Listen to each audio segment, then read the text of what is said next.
Hello everyone. इस video में अपन देखेंगे पॉलीमरेज चेन रिएक्शन क्या होती है और इसका यूज क्यों किया जाता है। तो पीसीआर इस मेथड का यूज क्यों किया जाता है। इस मेथड का यूज किया जाता है डीएनए फ्रेगमेंट को एम्पलीफाई करने के लिए।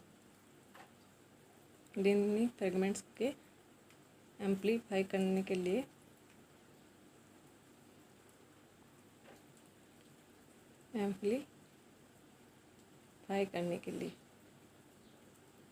तो ये रिएक्शन किस में होती है, इन विट्रो होती है या इन विवो। तो ये रिएक्शन इन विट्रो होती है।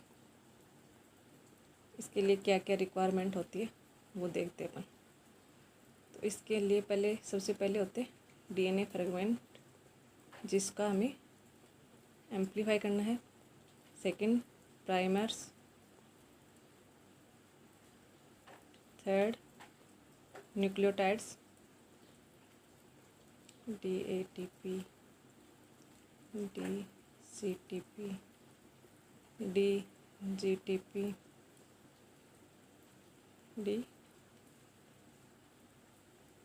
DTP, deoxy ribonucleotide. Fourth tag DNA polymerase. तो इसमें टैग डीएनए पॉलीमरेज का यूज़ क्यों किया जाता है, क्योंकि ये हीट स्टेबल होता है, क्योंकि ये रिएक्शन हाई टेम्परेचर पर ऑपरेट की जाती है। तो इसमें हीट स्टेबल डीएनए पॉलीमरेज का यूज़ किया जाता है।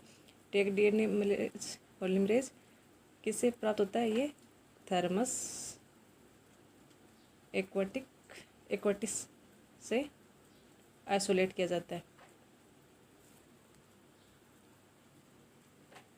पीसीआर मेथड की सबसे पहले डिस्कवरी किसने की थी, तो इसकी डिस्कवरी की थी कैरी मुलिस ने।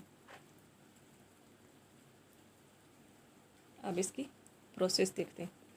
तो पॉलीमरेज चेन रिएक्शन 3 स्टेप में कंप्लीट होता है। फर्स्ट स्टेप होती है डीनेचुरेशन,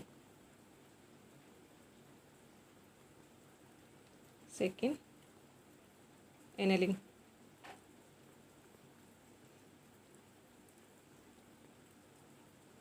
थर्ड स्टेप होती है एक्सटेंशन।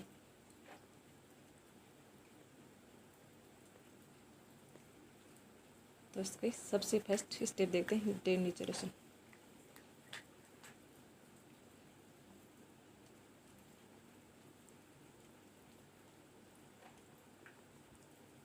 तो डीनेचुरेशन में क्या किया जाता है, सबसे पहले डीएनए लिया जाता है जिसका एम्पलीफाई करना है 5 से 3 स्टेज, 3 से 5 स्टेज। इस डीएनए का 94 डिग्री सेल्सियस टेम्परेचर पर इसको हीट दी जाती है, जिससे ये इसके हाइड्रोजन बॉन्ड्स ब्रेक होके डबल स्टैंडर्ड से सिंगल स्टैंडर्ड डीएनए में कन्वर्ट हो जाता है 5 डेज से 3 डेज। ये हाइड्रोजन बॉन्ड्स को ब्रेक कर दिया गया हीट देके। अब सेकेंड स्टेप क्या होती है, एनेलिंग। तो एनेलिंग में क्या होता है, सबसे पहले प्राइमर्स आके जुड़ जाते हैं।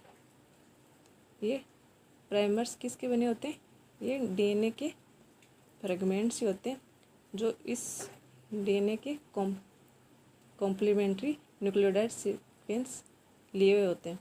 तो ये ऐसे आके जुड़ जाते हैं।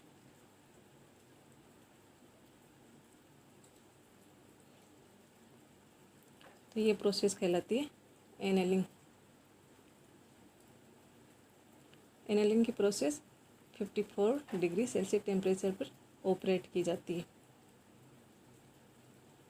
अब थर्ड स्टेप होती है एक्सटेंशन। तो एक्सटेंशन के लिए क्या किया जाता है, टैग डीएनए पॉलीमरेज को लिया जाता है।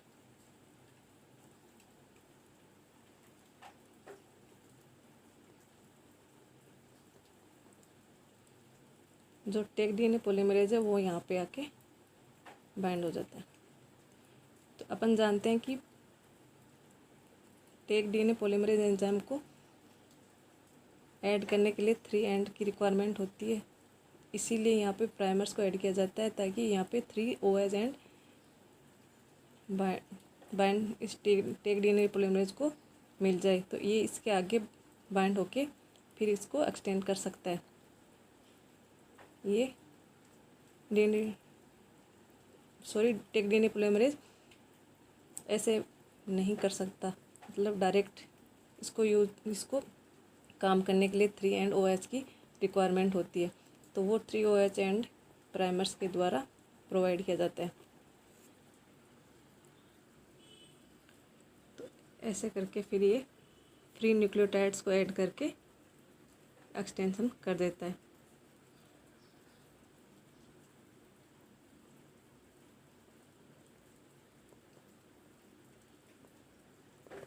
तो ये एक्सटेंशन की प्रोसेस 72 डिग्री सेल्सियस टेम्परेचर पे कंप्लीट होती है। तो अब इससे अपन देख सकते हैं एक डीएनए फ्रेगमेंट से 2 डीएनए फ्रेगमेंट्स प्राप्त हो गए। तो इसकी जितनी चाहे या साइक्लिंग कर सकते हैं, जितनी हमें रिक्वायरमेंट होती है उतनी बार PCR रन करके डीएनए के फ्रेगमेंट्स को प्राप्त किया जा सकता है।